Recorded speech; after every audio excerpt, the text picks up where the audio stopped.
ویروس آمده است امروز در روی دنیا.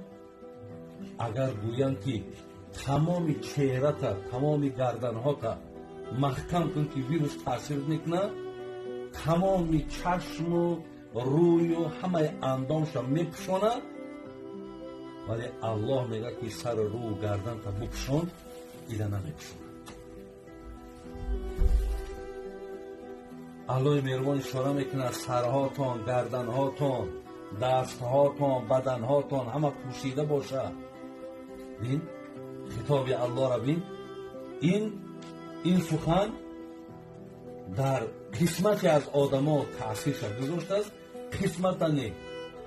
لیکن حاضر اگر اعلان شود که همین ویروس آمده است، چشمها، سرها، گردنها همه اعضا پوشیده باشد، همه میپوشانند.